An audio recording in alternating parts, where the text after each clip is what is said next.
Hello, আসসালামু আলাইকুম। আমি শিখা। আমার চ্যানেল শিখা সোমটেলসে আপনাদের সবাইকে স্বাগত জানিয়ে আরেকটি নতুন ব্লগ শুরু করছি। আশা করি আপনারা সবাই ভালো আছেন। আমি অনেক দিন পর আজকে আরেকটা ব্লগ রেডি করছি। আমার ছোট মেয়ের অসুস্থতা আরও নানা রকম সমস্যা সব কিছু মিলিয়ে মনটা একদমই ভালো ছিল না যে আমি ব্লগ শেয়ার করব, সেই মানসিকতাই ছিল না। তবুও রমজানের মধ্যে চেষ্টা করেছি, অনেক কষ্টে মনে হয় ৩-৪টা ব্লগ শেয়ার করেছিলাম। আমি নিজে অসুস্থ থাকলেও আমি চেষ্টা করি ব্লগ শেয়ার করার জন্য বা স্বাভাবিক কাজকর্ম করার জন্য, কিন্তু আমার বাচ্চারা অসুস্থ হয়ে পড়লে আমি একবারেই মানসিকভাবে ভেঙে পড়ি।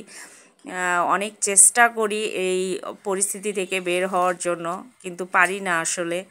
আমার দুর্বলতা প্রভাবটা অনেক বেশি পড়ে সব কিছুর উপরে। ঈদের পরে বাসায় ফিরে সব কিছুই কিন্তু ডিপ ক্লিন করে একদম গুছিয়ে নিয়েছিলাম, কিন্তু এই যে এখন তীব্র বাতাস, প্রচুর বালি, এগুলোর কারণে ডিপ ক্লিন করলেও আর বেশি দিন থাকছে না। তো গতকাল ঝড় বৃষ্টির কারণে এত নোংরা হয়ে গিয়েছিল যে চারদিক থেকে বালি ঢুকে আবার সব পরিষ্কার করা জিনিস অপরিষ্কার হয়ে গেছে। তো সব কিছুই সকাল থেকে আবার ডিপ ক্লিন করে নিয়েছি। আর কিছু জার ফাঁকা হয়ে গিয়েছিল, তো ওগুলোও ডিপ ক্লিন করে রেখেছিলাম। তো সেগুলো এখন গুছিয়ে নিচ্ছি, কিছু রিফিল করছি। আমার কাজের যে জায়গাটা সেটা আমি সব সময় ক্লিন রাখার চেষ্টা করি, যে কারণেই কিচেনটাকে আমি সব সময় পরিপাটি রাখি, এবং আমার বেডরুম, এই দুটো জায়গা আমার যে কোনোভাবেই হোক আমার ক্লিন রাখতেই হবে। পুরো বাসা যদি আমি ক্লিন ঠিকভাবে রাখতে নাও পারি, অনেক সময় অসুস্থ হয়ে পড়ি, কিন্তু এই দুটো জায়গা যত কষ্টই হোক আমি সবসময় ক্লিন রাখি, অসুস্থ থাকলেও রাখি। আমার সংসার জীবনে যতগুলো বাসায় থেকেছি, এই বাসার মতো এত ধুলাবালির প্রবলেম আর কোথাও আমি ফেস করি নাই। ইদানিং এসে আমার এই বাসাটার প্রতি একেবারেই ঘৃণা চলে এসেছে। মানুষের হয় না যে খারাপ লাগা কাজ করে, কিন্তু এই বাসাটার প্রতি খারাপ লাগা কাজ করতে করতে এখন সেটা ঘৃণায় পরিণত হয়ে গেছে। আমার এই বাসায় এখন আমি এতটাই অস্থির হয়ে থাকি, মনে হয় আমি এই ঢাকা শহর ছেড়েই চলে যাই। মানে শুধু এই বাসা নয়, এই বাসার কারণে আমার সব কিছুর উপরেই বিতৃষ্ণা চলে আসছে। কিন্তু কি করব, আমার হাতে তো কিছুই নেই করার। আমার তো ক্ষমতা নেই যে আমি চাইলেই বাসা চেঞ্জ করব। এই সংসারের দায়বদ্ধতায় আমি একেবারেই অতিষ্ঠ। আমার আর ভালোই লাগে না কোনো কিছু। এই যে বলছি না যে ব্লগ শেয়ার করি না, শুধু যে বাবুর অসুস্থতা তা কিন্তু না, এই বাসায় আমার একেবারেই মানে ভালো লাগছে না। প্রতিটা মুহূর্ত মনে হয় আমার কাছে এক একটা বছরের মতো মনে হচ্ছে। তো আসলে অস্থিরতা বা মন মানসিকতা যদি খারাপ হয়ে যায় তখন কিন্তু আর কোনো কাজ করতে ভালো লাগে না। আর এই ব্লগিংয়ের যে কাজ, এটা কিন্তু একটু অন্যরকম ক্রিয়েটিভ। তো আপনার মন ভালো না থাকলে আপনার ক্রিয়েটিভিটি কিন্তু প্রকাশ করাও সম্ভব হয় না।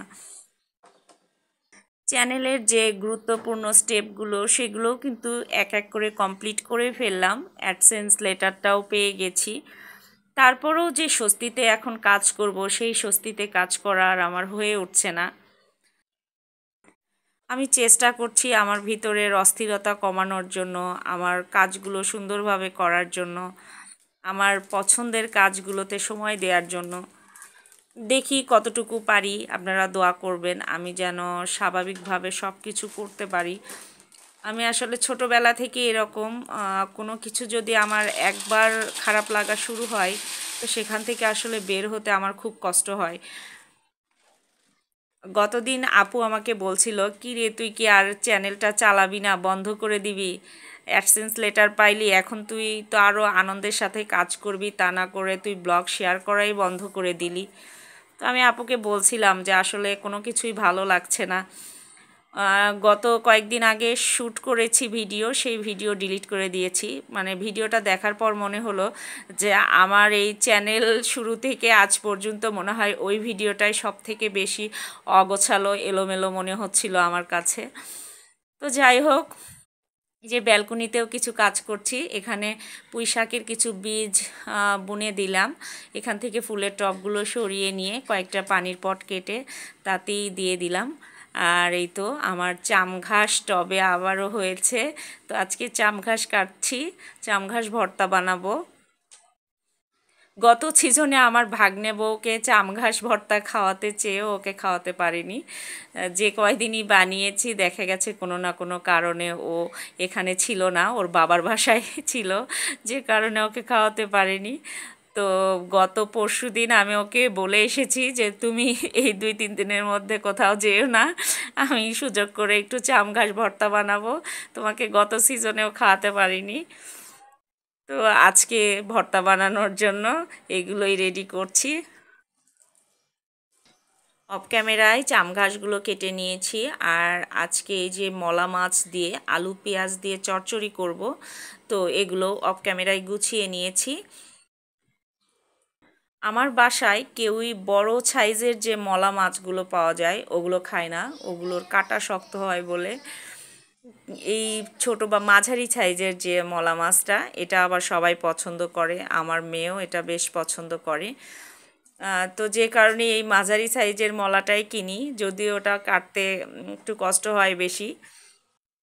তো এপাশে চচ্চড়ি বসিয়ে দিলাম, আর এখানে এই তো চাম ঘাস কেটে নিয়েছি আর পেঁয়াজ রসুন। তো আজকে আপনাদের রেশিওটা দেখিয়ে দিই। আপনারা তো চাম ঘাসের পরিমাণ দেখলেন যে 1 মুঠো, তো তার সঙ্গে আমি পেঁয়াজ কুচি দিয়েছি 1.5 কাপ, আর 1 কাপ রসুন, বড় যে রসুনগুলো ওই রসুন, আর 2 টুকরো আদা।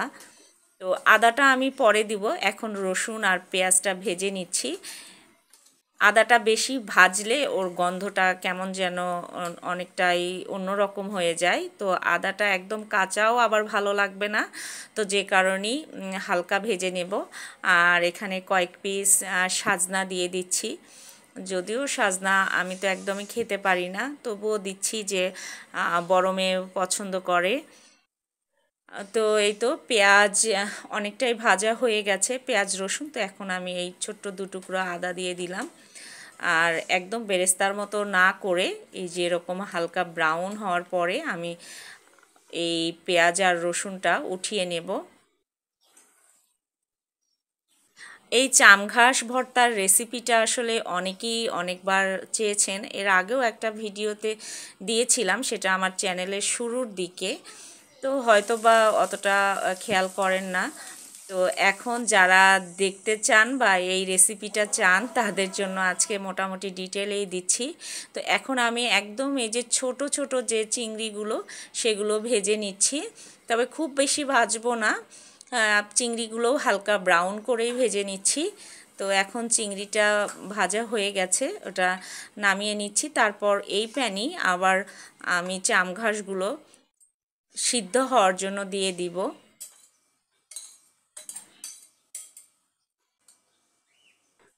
চাম ঘাসে সামান্য পরিমাণ লবণ দিয়ে এখন এটা ঢেকে মিডিয়াম আঁচে রেখে দিব। এখান থেকে যে পরিমাণ পানি বের হবে তাতেই চাম ঘাসটা সিদ্ধ হয়ে যাবে।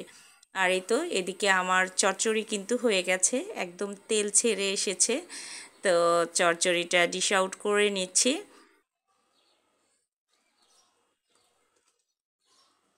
আজকে খুব বেশি কিছু রান্না করছি না, মলা মাছের চচ্চড়ি সজনা আলু পেঁয়াজ দিয়ে, আর চাম ঘাস ভর্তা চিংড়ি মাছ দিয়ে, আর সেই সঙ্গে মুরগির মাংস আছে, গতকাল রাতে রান্না করেছিলাম, সেখান থেকে ছোটোবাবু একটু খেয়েছে আর পুরোটাই আছে। আর এই তো চাম ঘাসটা আমি ভেজে নিলাম, একদম হালকা করে ভেজে নিয়েছি, পানিটা শুকিয়ে যাওয়ার পর সামান্য তেল দিয়ে একটুখানি ভেজে নিয়েছি। মুরগির মাংসটাও আমি ওভেনে গরম করে নিলাম, আর চাম ঘাসের ভর্তাটা আমি পাটায় বেটে করব। এই তো ভর্তা করে নিয়েছি, তো চাম ঘাস ভর্তা করেছি, সেই সঙ্গে চিংড়ি মাছের পরিমাণ একটু বেশি ছিল, তো ওটা আলাদা করে ভর্তা করে নিয়েছি। তো আজকে চিংড়ি ভর্তা, চাম ঘাস ভর্তা, মলা মাছের চচ্চড়ি আর মুরগির মাংস। তো বাবুদেরকে খেতে দিয়ে দিয়েছি, আর আমি এখন কিচেনটা যেহেতু ক্লিন করাই আছে, শুধু চুলাটাই ক্লিন করতে হবে। তো চুলাটা ক্লিন করে নিচ্ছি। এখন পুরো কিচেনটাই একদম পরিষ্কার থাকবে। আর রাতে যেহেতু আমার আর রান্না নেই, হয়তো বিকেলে হালকা কিছু স্ন্যাক্স রেডি করে দিতে পারি। তো তাতে তো আর চুলাটা খুব বেশি নোংরা হবে না। এখন শুকনো কাপড় যেটুকু ছিল ব্যালকনিতে ওগুলো উঠিয়ে নিচ্ছি। আর এই ব্যালকনিতে দেখেছিলেন এর আগে তো অনেক গাছ ছিল, তো গাছ কিছু অন্য ব্যালকনিতে পার করেছি আর এখানে সামান্য কিছু রেখেছি। আসলে গাছগুলো যদি একটা বা দুটো বেলকনিতে রাখা যেত তাহলে গাছের পরিচর্যা করতে সুবিধা হতো। তো বিভিন্ন 4টা ব্যালকনিতে গাছ রেখে গাছের পরিচর্যা করা খুবই কষ্টকর। আর এখানে ব্যালকনিগুলো এমন শেপের যে এখানে সব গাছ আমার একটা বা দুইটা ব্যালকনিতে ধরে না। তো যাই হোক, এখন আমি এই তো বিকেলে এসেছি, একটু স্ন্যাক্স রেডি করে দিব বাবুদেরকে। তো আমি কিচেনে চলে এসেছি আর এদিকে আমি স্ন্যাক্সগুলো রেডি করে নিচ্ছি। এখানে চিকেন ললিপপ আছে, ওটাকে আমি ভেজে নিচ্ছি। আর বড় মেয়ে আবার পুরি খেতে চেয়েছে, তো ওকে পাঠিয়েছি নিচে পুরি আনার জন্য। তবে এই দোকানগুলো একদম আমার বাসার নিচেই, দূরে না। দূরে হলে তো একদমই বাবুকে পাঠাতাম না। তো সন্ধ্যার পরে হলেও নিচে হলেও আমি ওকে একা নামতে দেই না। তো দিনের বেলা হলেই টুকটাক ওকে হয়তো পাঠাই যদি আমি ব্যস্ত থাকি তখন। আর না হলে আমি সবসময় নিজেই যেয়ে নিয়ে আসার চেষ্টা করি। আর আমার হাজব্যান্ড তো থাকেই না, তার কাছ থেকে কোনো কিছু পাওয়ার উপায় নেই। সে সকালে বের হয়, রাতে বাসায় ফেরে। আর বেশিরভাগ সময় তো ট্যুরেই থাকে, মাসে 20 দিন 22 দিন। তো এক সপ্তাহের মতো বাসায় থাকে। তো সেই এক সপ্তাহ সে তেমন কোনো কাজই হেল্প করতে পারে না। থাকেই না যেহেতু বাসায়, তো হেল্প করবে আর কি, আমাদের নিজেদের সব কিছু নিজেদেরকেই করতে হয়। চিকেন ললিপপগুলো ভাজা হয়ে গিয়েছে, তো এখন ওদেরকে দিয়ে দিব।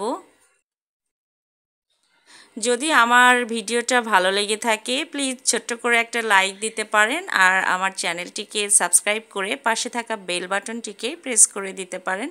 তাহলে আমার ভিডিওটি আপলোড হওয়ার সঙ্গে সঙ্গে আপনাদের কাছে নোটিফিকেশন পৌঁছে যাবে, আর আপনারা আপনাদের সময় সুযোগ এবং সুবিধা মতো আমার ভিডিওটা দেখে নিতে পারবেন। আর যদি কিছু জানার বা বলার থাকে কমেন্ট বক্সে জানিয়ে যাবেন, আমি অবশ্যই আনসার দিব। আর তন্নি লাইফস্টাইলের আপু আমার কাছ থেকে অ্যাডসেন্স লেটারের বিষয়ে পুরোপুরি একটা ভিডিও চেয়েছিলেন ডিটেলে জানিয়ে। তো চেষ্টা করব নেক্সট ভিডিওতে জানানোর জন্য। মাঝখানে তো আর কোনো ভিডিওই শেয়ার করি নাই। তো আপুর রিকোয়েস্ট রাখার অবশ্যই চেষ্টা করব। আর আমার জন্য সবাই দোয়া করবেন, আমি যেন সুস্থ থাকতে পারি, আমার বাবুরা যেন সুস্থ থাকে, আপনাদের জন্য ভালো ভালো কন্টেন্ট রেডি করতে পারি, আপনাদের সামনে প্রেজেন্ট করতে পারি। আমার সাথে একটা বিষয় সবসময় ঘটে, সেটা হলো কোনো কিছু সহজভাবে আমি পাই না।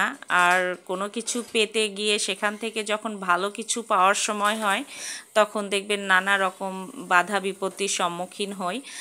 যেমন আমার যখন মনিটাইজেশনের সময় আসে তখন কিন্তু আমি অসুস্থ হয়ে পড়েছিলাম আমার ইউটেরাসে সিস্টের কারণে।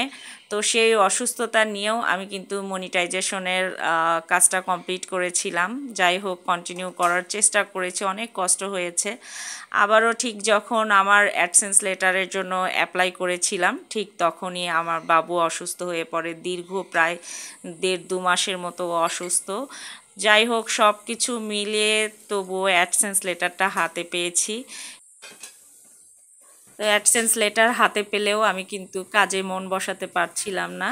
তো যাই হোক, আজকের মতো ভিডিওটা এখানেই শেষ করছি। আপনারা সবাই ভালো থাকবেন। নেক্সট ভিডিওতে আবারও কথা হবে ইনশাআল্লাহ। আল্লাহ হাফেজ।